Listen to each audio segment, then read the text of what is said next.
Good evening and welcome to the Jay Duke Show on the Jumping Instructors Network. Tonight is episode number 10. I can't believe we're 10 weeks into this. The guest list has been amazing. I think you're all really going to enjoy my two wonderful guests tonight, Leopoldo and Cesar. Their wealth of information about the world of show jumping is absolutely stunning, and I'm so excited to have them here. I want to start off by thanking Laura. She's producing the show. She's in the background. She makes all the magic happen. Thank you so much to her, and thank you for the opportunity from Jumping Instructors Network for letting me have this show. So I really appreciate that. Tonight we have Farm Vet with us. Farm Vet, I can't go on and on about how much their products are amazing, but tonight I want to talk about their service. It's so incredible. They have hundreds of products when you go into a Farm Vet trailer, and it's amazing. The staff, it doesn't matter who you talk to, but any of the staff in the Farm Vet trailer, they can tell you all the details about every single product. They can compare the different products for you, price points and all that. The knowledge of that staff is amazing. Also tonight we have joining the team is marketingforequestrians.com. I'm really excited to have a new team member as a sponsor. These times are really challenging for all of us with, all the different things happening in the world right now. And it's already difficult enough to, run your own business and to do all the accounting and the marketing and all that. So that's where a company like marketingforequestrians.com comes in. Let them handle your business moving forward as far as to get you new customers, to keep the customers you currently have happy. They're just a great, great company, and I'm thrilled to be working with them. So I want to introduce my two guests tonight.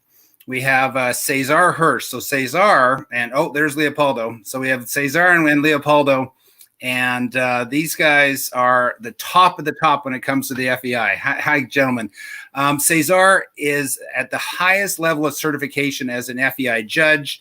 He's been appointed the Steward General of Venezuela for the FEI, and he's also the competition manager for show jumping for the 2021 Olympic Games in Tokyo. So basically, any decision that happens in Tokyo when it comes to show jumping, all of that runs through our guest tonight, Cesar Hirsch. So an incredible amount of responsibility and an incredible honor to have him with us tonight. Leopoldo Palacios, if you've ever been to a horse show, you're going to know that name. He is only one of two people that's ever done 2 Olympic Games as a course designer, and an incredible feat that is. He's been the head course designer at Spruce Meadows for 25 years, and he's acknowledged by all the international riders as the innovator of the modern sport.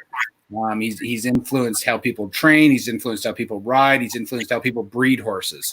So it's great to have you gentlemen. Good evening. How are you doing? Hello, how are you?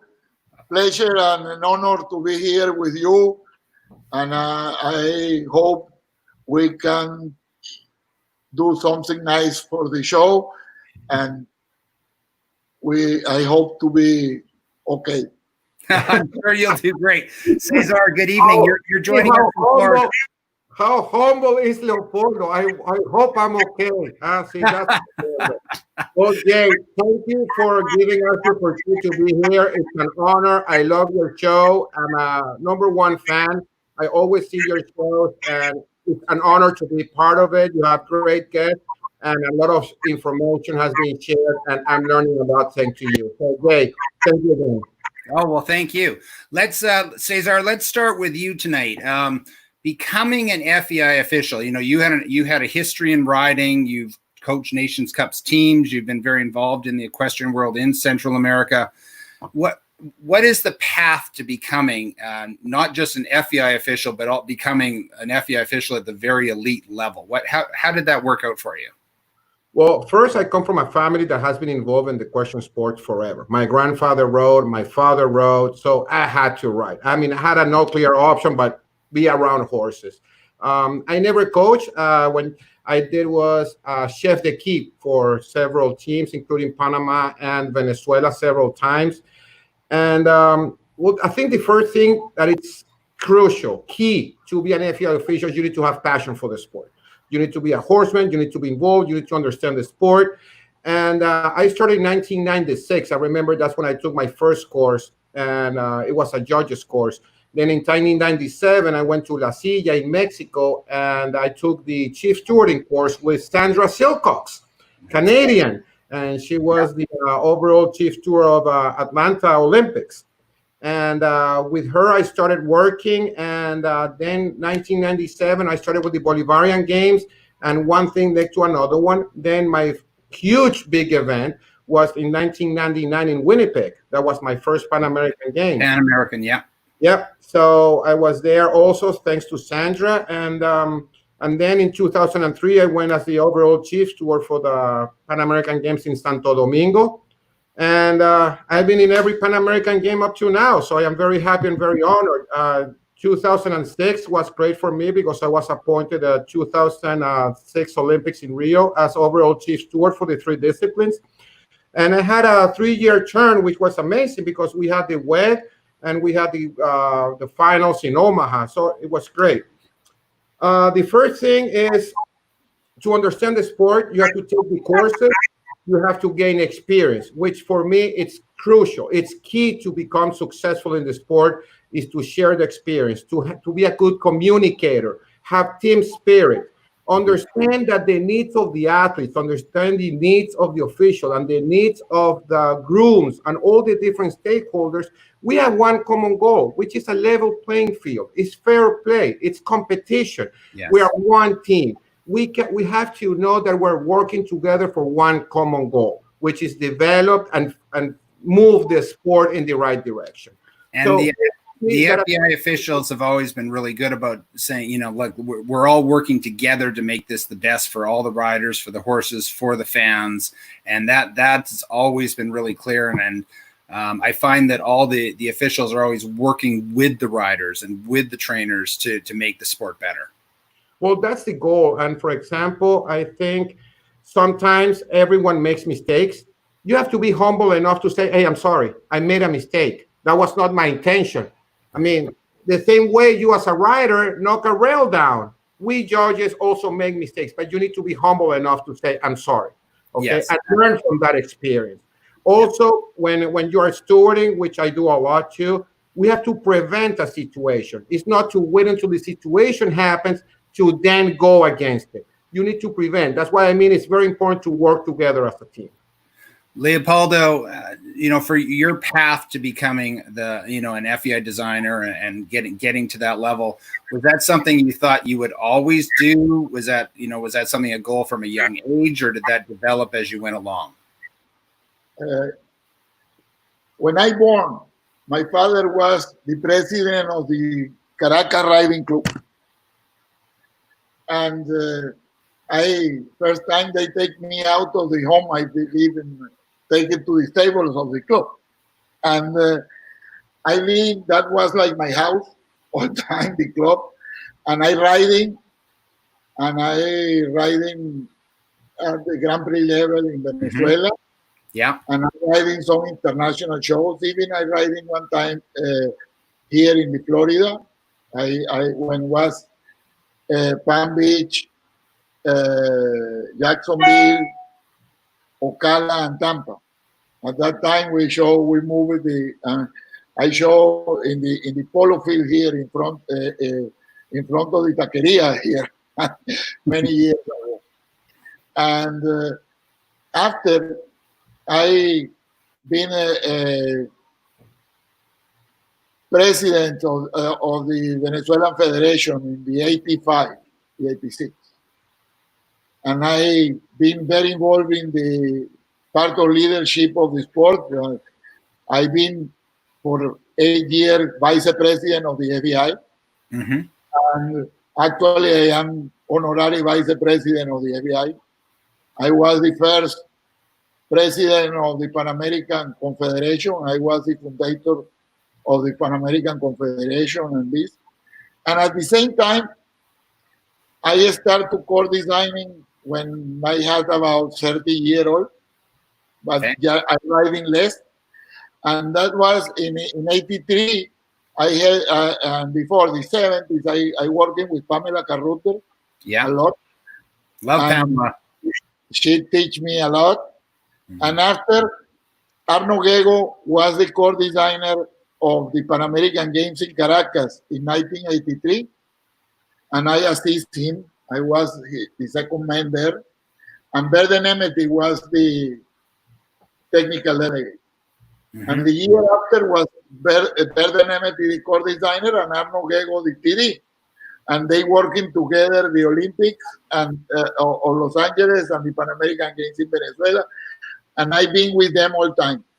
Wow. Even I riding with Bert at that time. And after Los Angeles, at that time, I decided to stop riding. Okay. And I was riding more and had core designer as a hobby.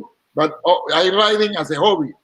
But I working in construction. I had a construction company at that time. And after I come more and more involved in core designer and less construction, at the end, I finished professional core designer. Yeah. And my life changing, and I had in the last years. Now I do a little bit less, but I had years of 42 or 45 shows a year, more than 700 tracks. I did it during the years, and I did it Pan American Games in '83, and after as assistant, and after I was the Pan American Game core designer in '91. Right. And Pan American Game core designer in '95. World Cup final in Gothenburg, I did it in '97. After I did the Olympics and in Sydney, and I continue and do World Cups and do everything and do in Beijing. And in the same moment, I did it a lot in Monterrey. I was, when La Silla was a big show, I was one of the key persons to be there. And I building a lot in Europe at that time too. I building Dublin, I building everything. You're well experienced. And after I come to Spruce Meadows, Spruce Meadows come my home. Right. I a very good friend of, and I have big admiration for Mr. Ron Soder. I think he was a person to did the best for the sport. The sport really grow a lot with him, not only in Canada, all around the world. Yeah, absolutely. And this show coming, the tournament of Spruce Meadows coming today, one, I think, with Sahen, the two Grand Slam, with Geneva, and these are the big shows. And I have the fortune to working for them it's the first time in 27 years that I don't go to Spruce Meadows this year. Yeah. I always pass all the summer in Spruce Meadows, June and July. I've been in every show there. And after I built the master for 25 years. Yeah, and as I was saying at the platform, very nice. As I was saying at the start, you've really influenced, and I think that's really clear with all the competitions you've done and your career. You've really influenced the sport. Cesar, a question for you as far as an FEI official. Is there something that stands out as a difficult, what would be the most difficult circumstance you've run into as whether it be as a steward or as a judge or a course line or whatever it is, as an FEI official? What would be your biggest challenge that you've run across? Well, I think the biggest challenge is, honestly, not all the riders know the rules. I mean, they need to understand the rules, and there are rules that are written, and we as officials, we need to follow the rules. But I think also is the lack of communication. I think for me, it's a big challenge because some of the officials or some of the riders do not think that we're a team, and they prefer not to ask the questions and do their actions behind the doors. And those actions, some are legal, but some are not. And so when they're caught, obviously the sanction is more severe. So I think it's about communicating, about asking clearly doubts. And I think that's, for me, is my biggest challenge, the not knowing the rules. Yeah. And what about when it comes to, you're dealing with, of course, riders from all around the world. What about other language issues? Is that part of the rule issue, do you think, where there's just when you're talking about communication, is it a language thing, or is it just people just not putting the time into knowing what they can and cannot do? Well, I think obviously a language might take a big part of it because not everyone speaks English fluently, and that makes it a little bit harder. But it is the official language of the FEI besides French. So, I mean, they need to do a little bit of an effort of reading the rules in English. But I think that the biggest challenge is about communication and being clear that we are one team. Right. Leo, what about for you as a course designer? I know a few years ago at the Masters, there was that one line that caused a lot of problems. But is there something that really stands out for you that, as a difficult moment in your career as an FEI course designer that you had to deal with? Course designers, I think a good course designer is we who do less mistakes. But we all make mistakes. Of course. It's impossible. And when you do, like me, the harder course, or one of the harder course in every year, is the second round of Spruce Meadows, I believe, is the hardest. For me, I don't know how to do something more difficult. And I think you do mistakes. And for example, that year when I did it, that combination, yeah, the reality, the number of cleans was okay. Yes. But yeah, many riders stopped. I was surprised that some of the riders complained about the combination and they stopped in the 8 of the combination. I don't know what have the problem about the combination, but I think I have a triple bar and a funny distance to arriving, but was not a 3-stride or 4-stride, was more. And I don't know, this coming a problem, and I accept that was a problem. I remember in the press conference, the first thing that I say is, I don't like what happened today. Right. I am not happy with it. Yeah. Maybe my mistake was I never using, I using sometimes the double Liverpool. I don't using in the first round.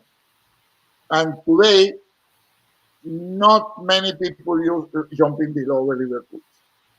And the plastic Liverpool are very different than the concrete, the real ones. And these are big, they 150 wide, 5 meter, impressed Liverpools. Maybe that was one of my mistakes, I using in the first round. Well,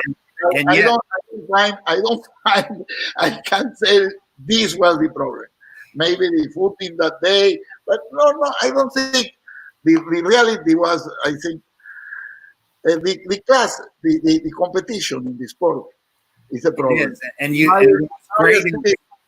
what was great is you kept, you didn't back down. And then last year in that same class, you used the double Liverpools. And for those who didn't see the Masters last year, the big class, Leopoldo had used the double Liverpools, and then he did 5.5 strides to combination with double bicycles, which for sure has never been done. Nobody even thought to build that at home to practice, for sure. That's never happened.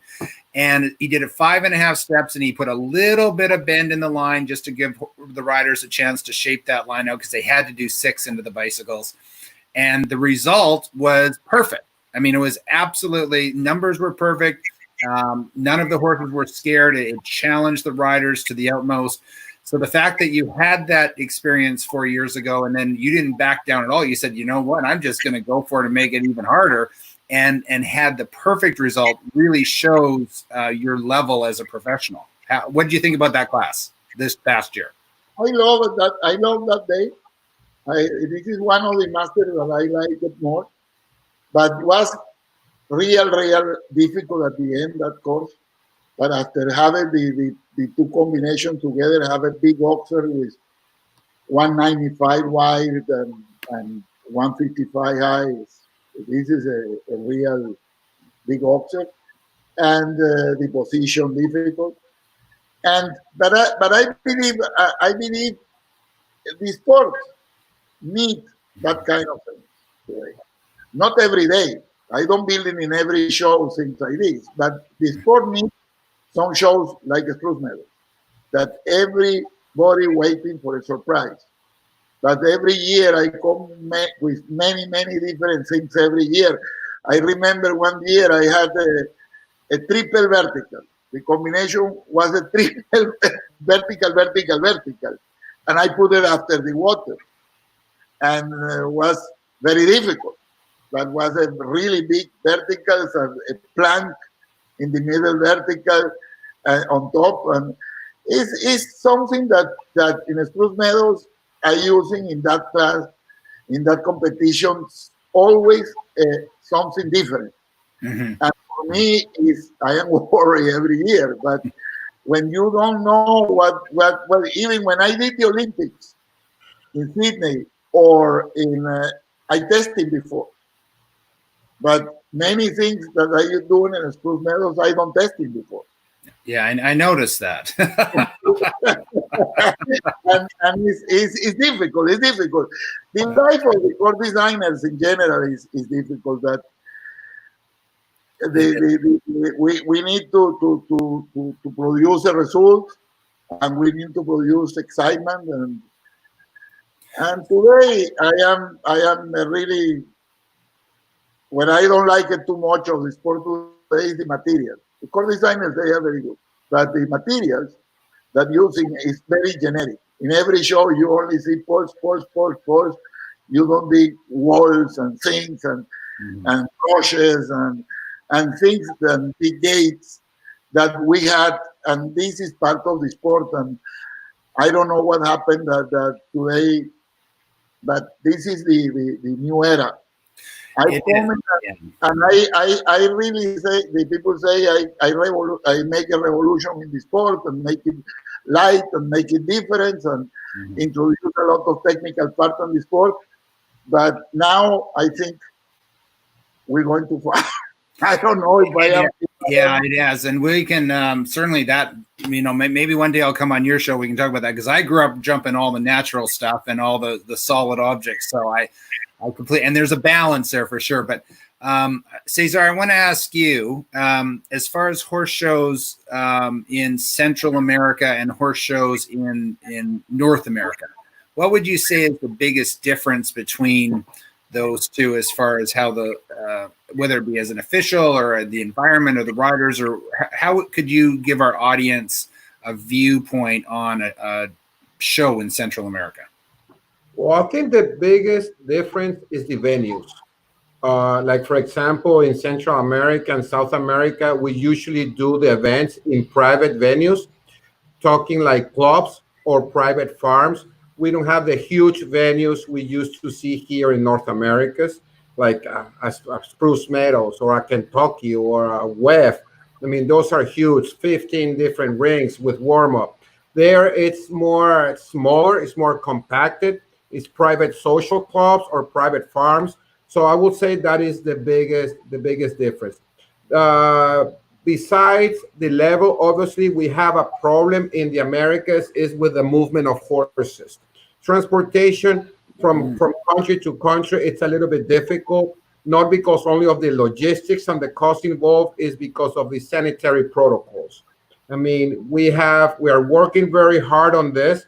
We need to work together with OIE, with the International Organization of Sanitary Protocols for Animals, and try to come up with something, let's say, similar to what the European Union is doing now. So basically, you can move from France to Germany to Spain to Italy freely. In the Americas, that's not possible. So that is one of the biggest challenges we have in our sport. Besides that, for example, you have Mexico, you have Argentina, you have Brazil, you have Chile, that they have great level of riding, great horses. Yes. And actually they have breeding operations too, which that I think it's essential for developing the sport. Obviously now with this situation that we're suffering, the financial hit, it makes a big difference. And we know that our sport is not, let's say, inexpensive, right? So, I mean, the cost of the horses, shipping them in, all the training. So if you have the access to have a breeding and operation in your own country, that costs substantially. So that is, I would say that is the biggest difference. Wow. Yeah, that's interesting what you're saying there about the transportation. I guess every time you cross a border, you're dealing with federal regulations and that you have to cope with. And that's something I haven't competed in Central America and stuff. I competed in Europe, so it was never really an issue. But That's something I wouldn't have thought of. So thank you for bringing that up. But now for the two of you, you're based in Florida, so you spend most of your time there. How do you see the things happening down there as far as the business and the horse shows going on and moving forward? Do you think it's still in a strong position, or do you think it's struggling a little bit? Dealing with 2020. What are your thoughts on that, Cesar? Well, let me tell you, Wellington Equestrian Sports Productions, they did 3 weeks of shows in June and the last week of May, and they came up with very strict guidelines that were approved by the state, by the city, and by the county. And let me tell you, I only heard positive thoughts and comments about them. They were strict, yes, at the beginning, because we were not used to this. It's a new normal for now. Mm-hmm. But they delivered great results, and everyone was super happy, and most importantly, everyone felt safe. So that positive action, that professionalism shown by the organizers, I think it's a great way to start the season in 2020 and 2021. Remember that Wellington, it's not a populated area; it's more spread out. Yes. Our event, our sport, it's in outdoors, so it's very easy to control the distance. And so I think with the way that horse shows are running now, I think we're getting the benefit from the local authorities to keep on going. So I personally feel optimistic, even though Florida now is the number one in a ranking that we don't want to be, but it is what it is. I think that based on their efforts and how they resulted in the event, I think I'm very optimistic that I think we're going to have a great season. And you're the competition manager for the 2021 Olympics in Tokyo, which hopefully is going to run. We're going under that assumption. What are you right now, even from what's happening, what you're seeing, the competition you're seeing, are you kind of learning from this? Because there's a possibility that in 2021, there still will be some of this that we will have to deal with. So how is that preparation going for the Olympic Games? Well, basically, my job as a consultant and competition manager is basically a sport.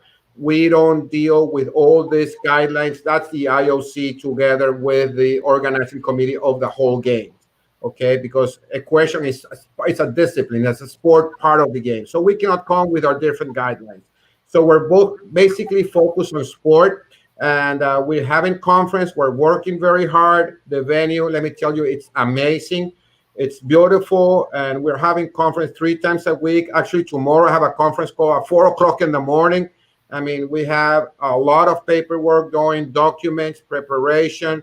So, I mean, we're working towards the Olympics. So we were not expecting this to happen. We were ready to go in the summer of 2020, and my last trip there was in January. I could not go after that. But we have a show in November in the venue. So it's going to be, we're going to try the footing. We're going to try everything after the test event that happened last year. Mm-hmm. So I think we're in the right track. Hopefully all the situation improves and we can have great games. Well, best of luck with that. And I think that you're the perfect guy to have in charge of this situation, because there's definitely going to be some difficult decisions. Just the fact having it, the Olympic Games has never been delayed for a year. So, it's already a lot of challenges for you. So I think they have the right guy in place to handle that. Leopoldo, for you for 2021, what's on your calendar? Do you have any 5-star events coming up, or are you just kind of sitting and waiting and seeing what's going to be happening? What's next for Leopoldo Palacios? I will start the year. I will go to Spain. I go to the Sunshine Tour in Spain at the beginning of the year. After, normally I go to California, and I have a very busy summer in Spruce Meadows that give it to me a lot of 5 stars. And this is my place, and I will be there in Spruce Meadows. And I will do Monterrey after, but we start Monterrey again, and the shows in Monterrey coming bigger and bigger in La Silla, and this is a fantastic place. And I am the like the sport manager of the show, and working there, and sometimes design and another time don't design, that I have many things to do in the show. Mm-hmm. And after I go to Australia, I love Australia, and I hope I go this year too. If I have chance in December, I do the final competition of the World Cup or series of Australia every year for the last, I don't know, 15 years or more. I go every year in December and do in Sydney, where was the Olympic Games. It's a very beautiful show. Mm-hmm. It's a World Cup qualifier, the last of for them, very important show for them. And I had a very nice. They do the final for young horses there too. Nice. And I don't build it, but for more than 10 years, I judging the young horses. I judging, but they put notes, me and one Australian judge, normally two judges, and we working together and we put notes, and they have a prize in the class, but they have another prize for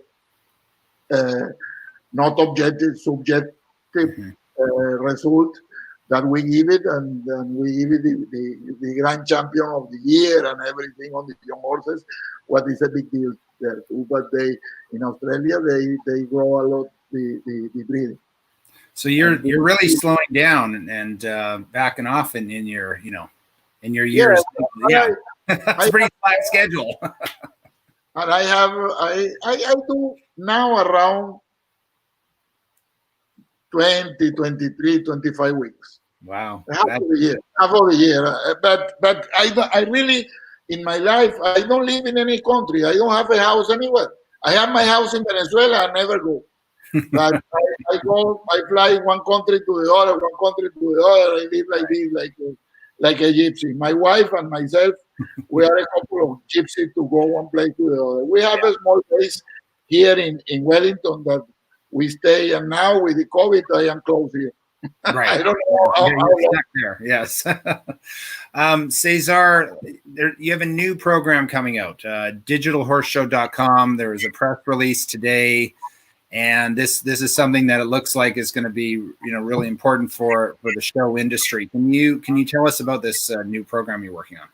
Yeah, Digital Horse Show is it's a concept we've been working for quite some time. So it's not due to this COVID-19 situation. So it's a project because we feel that the industry, the sport, is going in that direction, and we want to give opportunity to every corner of the world to have access to horsemanship, to event, to education, and more importantly, to enjoy our sport. Okay, so Digital Horse Show is backed up by Oliver Kennedy, who is also an FEI official and a show organizer, Jennifer Wood with Jennifer Media, and everyone knows her as a PR, and Phil Thompson with IA Media.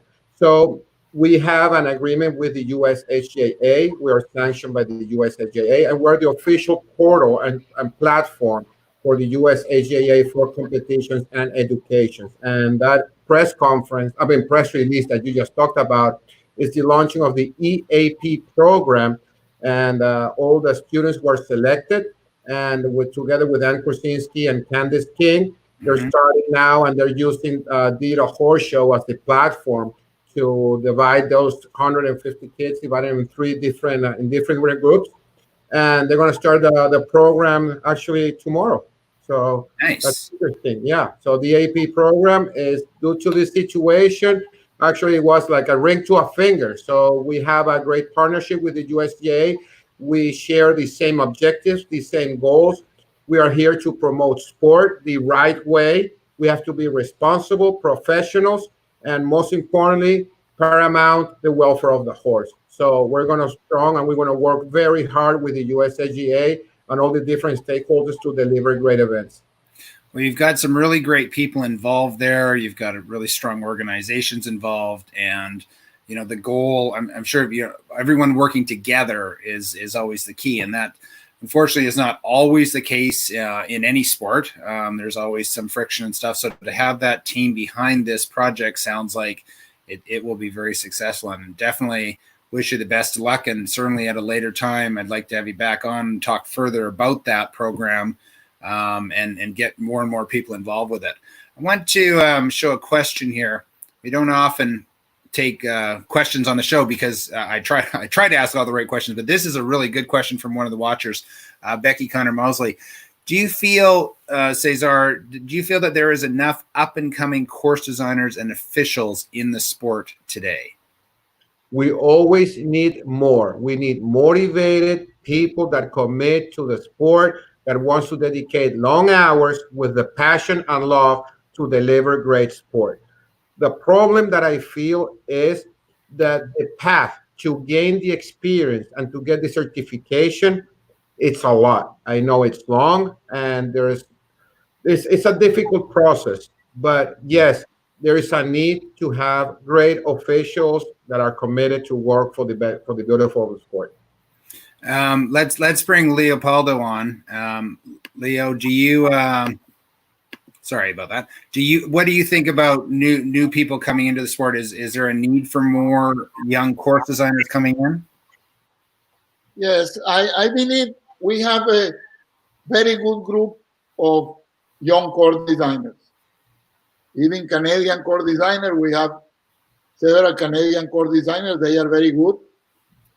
Peter Gunn, we have the old ones too, that Michelle and them that are super, but the young ones, Peter and Joy, and all the working in Spruce and the East Coast, we have some too.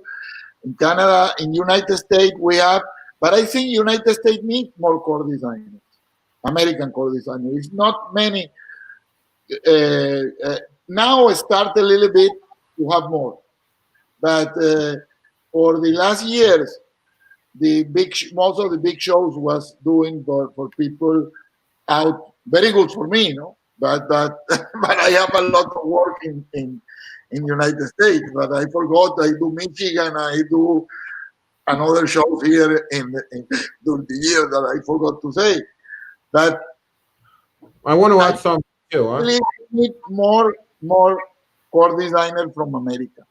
And from all the world, the FEI do try to promote, but core designers are very difficult to create core designers.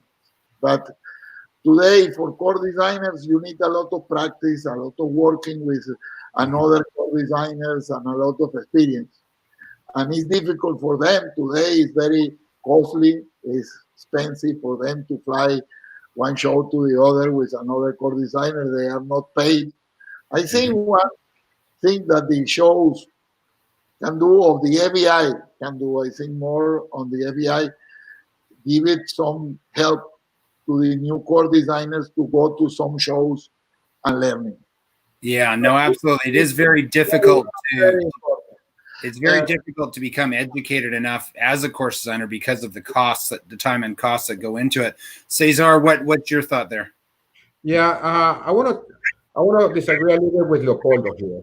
Okay, so yeah, so I'm a tutor of the FEI. So I give courses and I give level 1, level 2, and refresh courses. And I think one of the problems that we have is we have a lot of people that are interested in becoming officials, but they're not horsemen. And I think also that is something that we need in our sport, is horsemen, people that really know the sport inside out.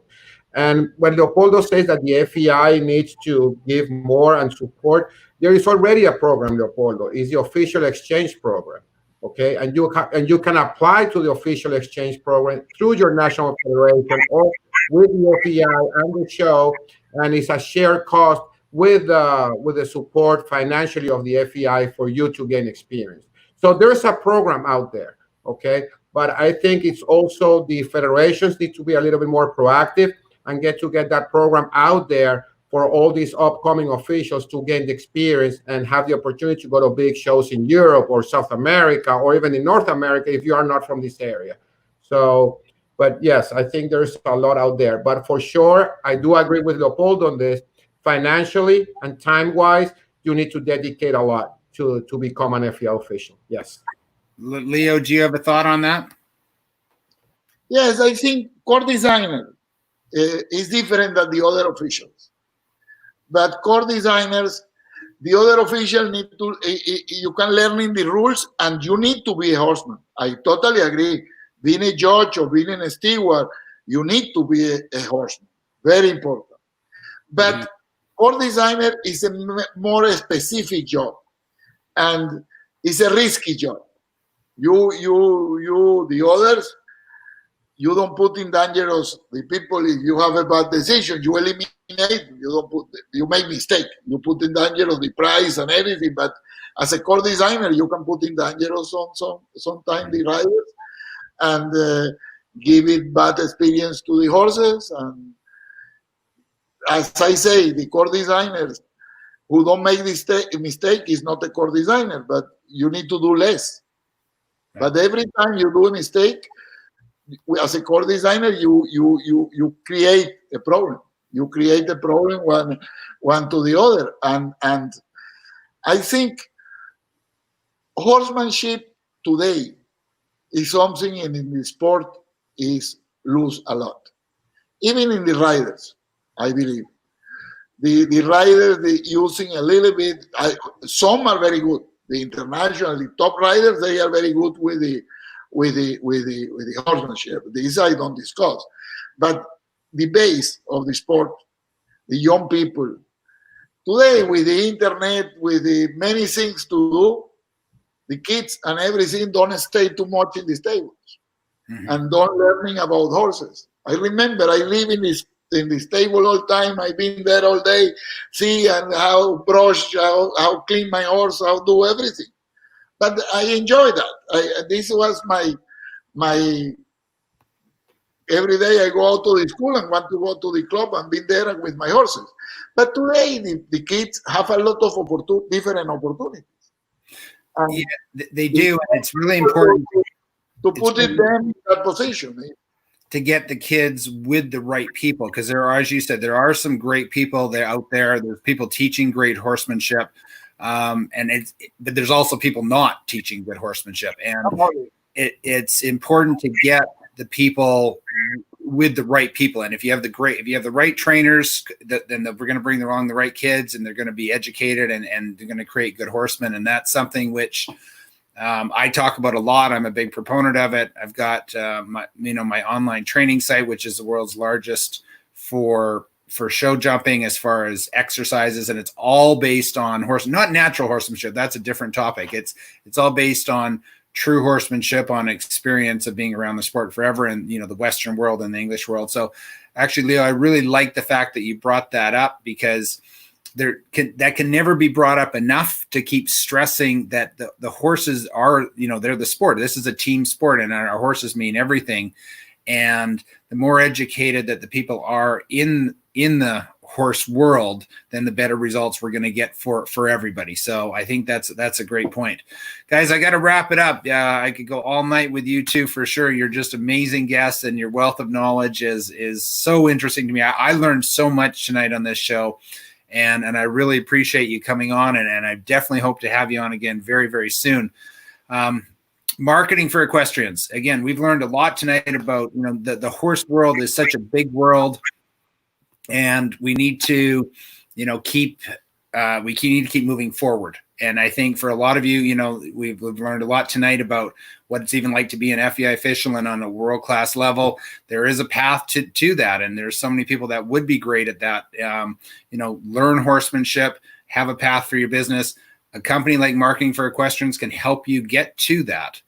So give Brenda a call there, look her up online, and, start to plan your future. I mean, this show was originated from all the situations that are happening this year. And here we are getting the word out and getting education, getting fantastic people like Cesar and Leo out there to show the horse world. So check out Marketing for Equestrians.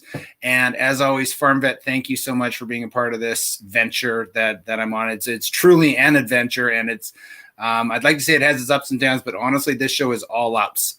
Everything about this show has been a blast to do and super fun. And the people I get to talk to, I'm really privileged and honored to get to speak with amazing guests like this.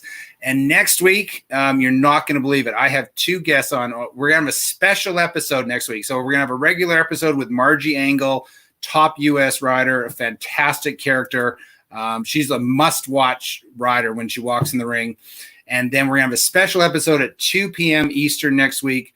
Nelson Pessoa, I can't even believe I'm saying those words that he's coming on this show. He's the godfather of show jumping.